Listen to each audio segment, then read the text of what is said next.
Senate President Godswill Akpabio speaks on commitment to peace at Conference of Speakers of Parliaments in Geneva, Switzerland.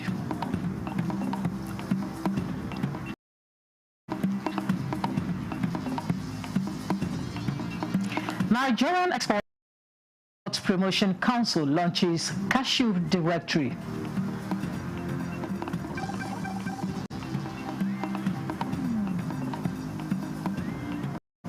Analysts give perspective to tariff reforms in Nigeria's electricity sector.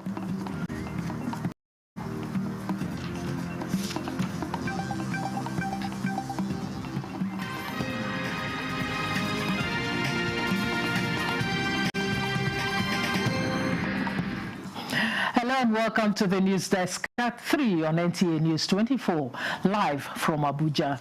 I am Stella Inamiti. The government-citizen engagement continues today in Kaduna. Correspondent Haruna Mohammed is standing by to give an update. Good afternoon, Haruna. And what is it like on the second day of the engagement? Okay, I am standing at Arewa House here, where the 2 days interactive session on government-citizens engagement is taking place, which is put together by the Amadu Memorial Foundation here in Kaduna. It's a 2 days engagement, and yesterday the federal delegations were all here to roll out what the president has been doing so far, especially in the northern area. It will be recalled that 2 years ago the president was actually here in this venue right here, where he rolled out his campaign manifestos, what he intends to do for the northern region here.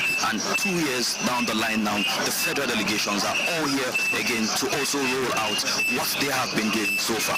As such, yesterday the National Security Advisor himself talked about the security aspect of what the president has been doing in the security aspect. There are 5 plenaries that are supposed to be taking place, and yesterday we did that of the security, and today that of governance and economy has taken place. Agriculture and food security has also taken place. Then the 4th plenary, which is infrastructure, is right now taking place in there.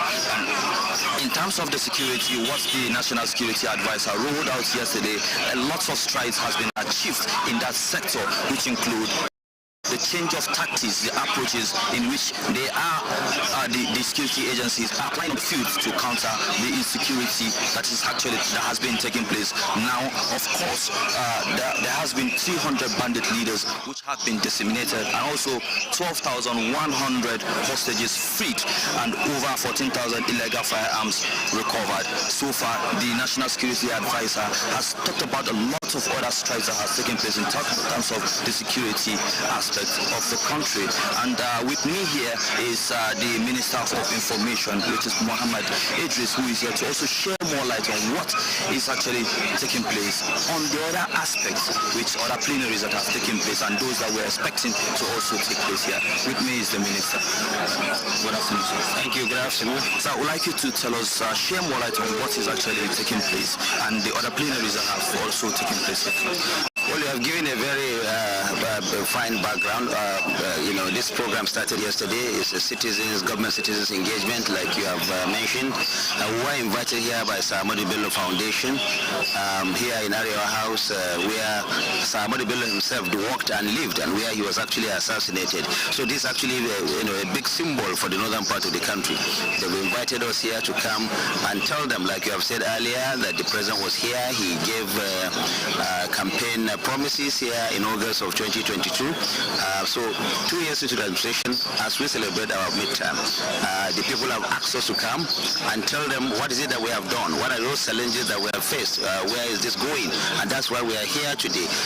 And yesterday as well, you said yesterday that we had from the guest speakers, we've heard from the security people in charge of security, the National Security Advisor, the Ministers of Defense, the service chiefs, all of them are here, those of them from this part of the country, to tell Nigerians, especially those in the northern part of the country, what is it that government has been doing for them. And this has been a very robust conversation. Questions were asked, comments were made, and then answers were given. Today again we have continued with economy and governance. There has been a big part of what government has been doing in the last 2 years. Our economy is indeed growing. Of course, we've had challenges at the beginning. There was the issue of the source subsidy that was removed, that created some form of challenges for the people of Nigeria, which the president and all of us have acknowledged. There was also the unification of the Naira. Two big reforms that the government has instituted. Now, these reforms, as good as they are, there were some little hitches here and there. But we thank God, we are beginning to turn the corner now. Our debts are being paid. The federal government and the state governments are getting more money to invest in infrastructure for the people, health, education, all sectors. Now, we are here. We have been told again, all the reforms are taking place so much. I think people are so excited here. People are excited that they are really, the government in just 2 years is rolling out all these things that have been happening in this month. They've never had it this good. I think the atmosphere is that of hope, that of excitement, that of renewed hope, so to say. People are beginning to think that yes, the administration of President Bola Ahmed Tinubu is actually delivering, and you can feel the air. The consensus here is that everyone should give President Bola Ahmed Tinubu a chance for the next 2 years to complete this tax in the first instance, and then we'll come back and see what happens. If in 2 years so much of this can happen, creation of Ministry of Livestock, creation of Ministry of Regional Development, take care of the concerns of the regions, creation of the Ministry of Arts, Culture and the Creative Economy, creation of also of other sectors, of other agencies that have helped in propelling the idea and the vision and the manifesto of President Bola Ahmed Tinubu, then a candidate, now President of Nigeria. I think that is a very robust conversation we are seeing. We hope that it will end today, but like I said yesterday, this will not be a flash in the pan. These people have asked us to come again, and even if they don't do, we'll come back again and again and again to explain to them what government is doing, and we hope to go to other parts of the country to continue this government citizens engagement. Beyond sitting in Abuja, we need to really go out, all the ministers, and what is instructive is that the Federal Executive Council ought to have held today. But Mr. President, in his wisdom, has said this is actually very important, and so therefore he has excused all the ministers, over 25 of us from the northern part of the country, to come here. We've been here for the last 2 days, and because of that, the Federal Executive Council meeting has been shifted to tomorrow at 1 o'clock. So we'll be here, answer questions, engage with people, tell them what government is doing, also take feedback from them and take to Abuja. I think that this is really a very good event that we are seeing here. Almost everyone that has participated, royal fathers, the business community, the elders, the politicians, and even the youth have come here to ask us what we have in store for them. And we have explained to them again and again. And I think that there is a feeling of excitement that yes, indeed, renewed hope is here. Thank you so much. Thank you very much. Indeed, the atmosphere is that of renewed hope, and what that says walking the talk. Some who have also told me they have never had it this well, and so far so good. At the end of the day, it is expected that a communique will be out to end the session. Okay, many thanks, Haruna, for that update on the government citizen engagement holding in Kaduna. And now moving on. President of the Senate, Godswill Akpabio, has called on parliamentarians all over the world to stand in partnership and commit to peace, justice, and shared destiny. He stated this in his remarks at the ongoing 6th World Conference of Speakers of Parliaments hosted by the Interparliamentary Union, IPU, in collaboration with the United Nations, Geneva, Switzerland, with the theme, A World in Turmoil, Multilateralism for Peace, Justice and Prosperity for All.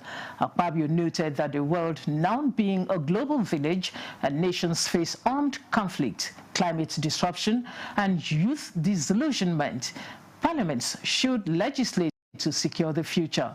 He made reference to the partnership in Nigeria between the executive and legislature, which facilitates passage of laws to confront insecurity and rebuild trust, citing the Control of Small Arms and Light Weapons Act, the Terrorism Prevention and Prohibition Act, and the Out-of-School Children Education Act as some outcomes of the collaboration. On multilateralism, Akpabio stressed that it must not become a rhetoric as Nigerian Parliament believes in international solidarity and shared responsibility. He urged parliamentarians to commit to collaboration and be courageous pursuit of solutions that transcend borders and partisan divides. We must not simply convene, we must command. Let us build and bind our futures, not only in treaties, but in tenacity, and remain paragons of purpose. As parliamentarians, let us commit to collaboration and the courageous pursuit of solutions that transcend borders and partisan divides. The Northern Senators Forum has expressed deepest condolences to the people of Zamfara State, particularly the families of the victims who lost their lives in the recent kidnapping incident in Kaura, Namoda local government area and killing of at least 35 innocent civilians, despite ransom payments. In a statement, Chairman of the Forum, Senator Abdulaziz Yaradua, condemns the heinous act, adding that the Forum stands in solidarity with the people of Zamfara State during this difficult time and prayed that Allah grants the departed souls eternal rest. The Forum urged security agencies to collaborate with local vigilantes to ensure that those responsible for these atrocities are brought to justice and called for proactive approach in response to security threats and intelligence sharing. It also commended efforts of President Bola Ahmed Tinubu for his continued support to the security agencies, including funding and recent mass recruitment.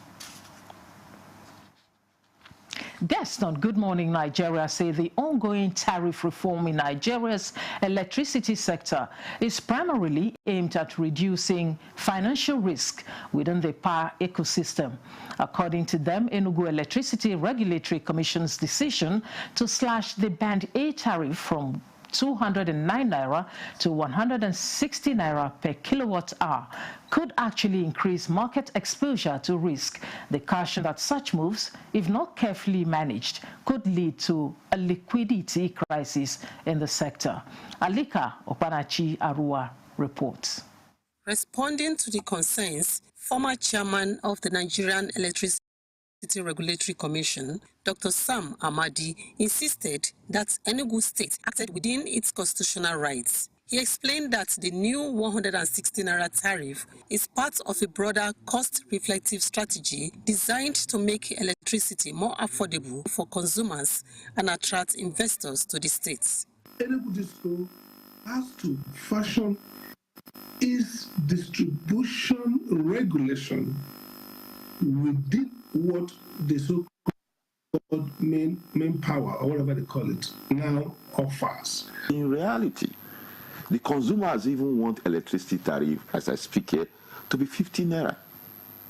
But the truth of the matter is that we are running a federation where federal government through the NNPC have fixed the pump price, like I was trying to say, of petroleum products. While commending the Enugu Electricity Regulatory Commission for its bold stance, the guest urged the federal government to make it easier to import renewable energy equipment. This will allow more Nigerians to switch off the national grid and lower the cost of electricity, while also easing the financial burden on governments. Let me correct an impression. The issue of Band A is not arbitrary. It's not just something that just came out of nowhere.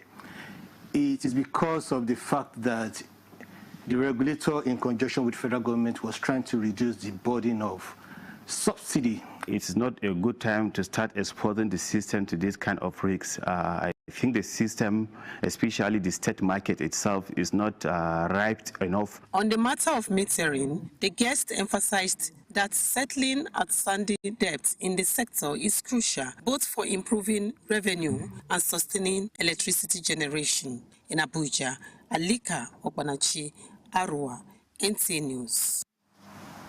Nigeria's First Lady Oluremi Tinubu wants parents to teach their children the importance of kindness and compassion, noting that through friendship, a united a more peaceful world can be built. This is in her statement marking this year's International Day of Friendship. The day, she says, is a reminder of the bonds that unite people across cultures, religions, traditions, borders, and backgrounds, while noting that we live in a world often divided by conflicts and misunderstandings. The First Lady urges Nigerians to embrace empathy, celebrate diversity, and promote harmony in various communities. You're watching the news at 3 on NTA News 24. We'll take a break now. More reports when we return. Let's have credible elections at the local government so that these credible people can manage the funds of local government properly. There are a lot of respected traditional rulers in the state who can say, look, enough of this thing. Mr. Governor, welcome. Thank you for coming. When you win, what will you do? I was the first woman that mobilized women within the local government to form the National Council of Women Society by creating awareness in women that they must serve, they must be part of what is happening within their community. If you stop expenditure on infrastructure, how do you now attract investments? The state governors, the presidency, that the federal government and the local government are all waiting for revenue from crude oil. Every state has something peculiar. So the emphasis now, if your local government has something peculiar to that particular local government, the emphasis should be keep producing that particular product. You need to do three things. Prevent the ability of the terrorist groups to generate funding, their ability to recruit, and then their ability to access weapons. The traditional ruler gives me a title. I sit in the front row in the church, or if I'm going to mosque and I'm coming, people are passing in God's own house. What am I doing? I'm mentoring a new generation who think that the only way to be taken seriously is to be seen to have a lot of money. Nigeria, live every weekday between 7 a.m. and 9 a.m. on the network service of the NTA. Welcome back and thanks for staying with us. A pivotal moment in Africa's healthcare history unfolded as the Brain and Spine Foundation Africa, in collaboration with the Federal Ministry of Health and Social Welfare, hosted the inaugural Africa Neurological Health Summit 2025. This groundbreaking event brought together global leaders, policymakers and healthcare experts to address the growing burden of neurological disorders in sub-Saharan Africa. Shehu Mohammed Dati reports. The maiden edition of the African Neurological Healthcare Summit aims to transform the treatment of neurological conditions across the continent, where millions suffer from stroke, brain tumor, and other related diseases. The summit also seeks to improve the lives of millions affected by these conditions. Many of these conditions strike with little warning, but leave lifelong consequences. They do not just affect individuals. They shatter dreams, disrupt lives. And that's why we must make effort to make sure that when these things happen, we can help to save life. So WHO is fully committed to supporting Nigeria in its effort toward preventing, managing neurological disorders.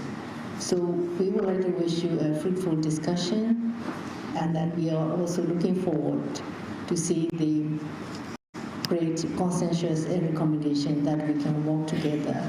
Key among the objectives is to promote data-driven decision-making and knowledge exchange, creating a multi-stakeholder platform for engagement amongst policymakers, healthcare professionals, researchers, development partners, and people affected by neurological disorders. Challenge us all to do better, hold us accountable so that together we can objectively map the 10-year trajectory that actualizes WHO IGAP's vision for epilepsy and other neurological disorders.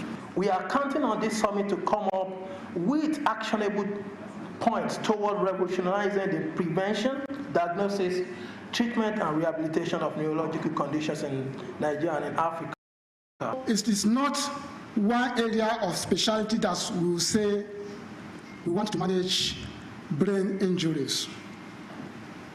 a lot of disciplines will have to come into play. With the theme, policy, and advocacy in neurological healthcare in Africa, bridging the gap towards achieving WHO Intersectoral Global Action Plan Goals 2031. Speakers advocated for proactive measures by governments and other stakeholders towards addressing the scourge. In Abuja, Show Muhammad Dati, NTA News. And still on health, it was an emotional scene at the Karachi and Buhari General Hospitals as patients and caregivers expressed deep relief when the Petroleum and Natural Gas Senior Staff Association of Nigeria, PENGASAN, through its foundation, visited the facilities, paid off patients' medical bills, and donated funds to support the hospitals. Joseph Hossein reports that the primary beneficiaries were critical cases involving patients who could not afford the cost of treatment. Benjamin Musa is perhaps the happiest father right now. Just a moment earlier, he was preparing to leave the Buhari General Hospital in despair. His pregnant wife needed an emergency operation, but he couldn't afford the bill. I told them to give me some time. Let's see how it goes. If she can't put to bed. On my way going, they call me back, saying there's people that are ready to help and do everything for me and my wife. Musa's family is just one of about 30 beneficiaries of the humanitarian intervention by PENGASAN Foundation. We came here and I noticed that she was not breathing normal. It's the BP just go up. Officials from the Oil and Gas Workers Union visited the Karachi and Buhari hospitals, engaging directly with patients and caregivers to identify those in critical need of support, and paid over 5.7 million naira in bills and provided additional financial support to the facilities. A lot of rural patients, rural women and children and all that. When they come, they don't even have the resources to pay. And we'll make sure by God's grace, we'll follow it up. All those people will be clear and they will be discharged. We have even other general hospitals we have set aside to visit and do similar thing like this so that we can reach out to Nigerians. PENGASAN says the next stop is Benue State, where similar assistance will be extended to hospitals and internally displaced persons camps, bringing renewed hope to many in desperate need. In Abuja, Joseph Otsen, NTA News. And from the confluent states, the Kogi State Governor Usman Ahmed Ododo has launched the Conditional Cash Transfer Program for Adolescent Girls Initiative for Learning and Empowerment in Kogi State. Ajibola Christopher reports that 30,000 female students across secondary schools in Kogi State are beneficiaries. More than 30,000 students cutting across selected secondary schools in Kogi State are benefiting from the Conditional Cash Transfer under the Adolescent Girls Initiative for Learning and Empowerment Project. The governor described the Agile project as a commitment towards ensuring that every child has access to safe and quality education.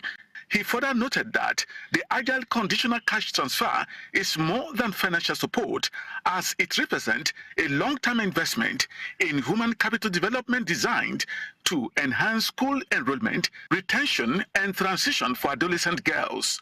In addition to this initiative, I have approved and paid over 1.3 billion to cover examination fees for students in all public schools across the state for WIAC, JAM, NATED, MOC, and Common Entrance. The Agile State Project Coordinator, Ahmed Tijani Richa, emphasized that the project aims to remove both financial and socio-cultural barriers that prevent adolescent girls from staying in school.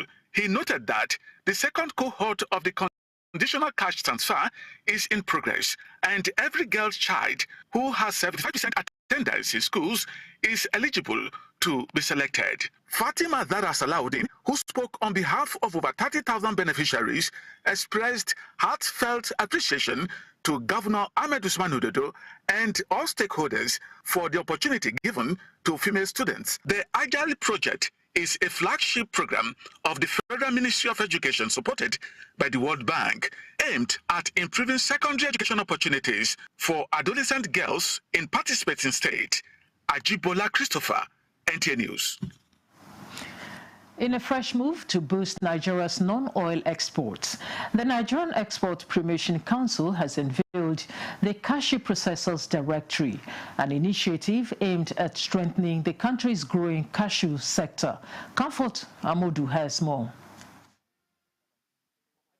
Cashew kernels are thriving on the global stage, with Nigerians' export earnings rising by over 40% in just 1 year. NEP's Executive Director, Nonye Ayeni, says the country now ranks 4th in global cashew production, a sign of growing momentum in the sector. The new directory, launched at the Export House Abuja, seeks to build a more structured, competitive and value-driven cashew industry in Nigeria. These figures signal that the time to invest, to innovate, and to scale the cashew value chain is now. Building resilient cashew and rice value chain to contribute to the creation of job and income in West Africa, including Burkina Faso, Cote d'Ivoire, Ghana, Sierra Leone, Nigeria, and Senegal. While challenges like price volatility, climate change, and access to finance persist, Ayeni reaffirmed NEPC's bigger picture, which is to shift Nigeria from raw exports to a global hub for value-added cashew products. It demands that we strengthen our institutional framework and support agribusinesses with policy and technical expertise, and ensure that our farmers, our processors have the tools to thrive competitively and sustainably in the market. Nigerian processors have invested over $100 million in the industry, and for the past 5 years or more, we've been operating silently, and today a serious milestone in unveiling and revealing to the globe the presence of processing in Nigeria. Stakeholders and development partners, including JAYS, welcomed the directory as a timely tool to drive data-informed decision and foster collaboration across the cashew value chain. In Abuja, Comfort Amodu, NTA News. And that concludes the News Desk at 3 on NTA News 24. Thanks for watching. I am Stella Inamiti.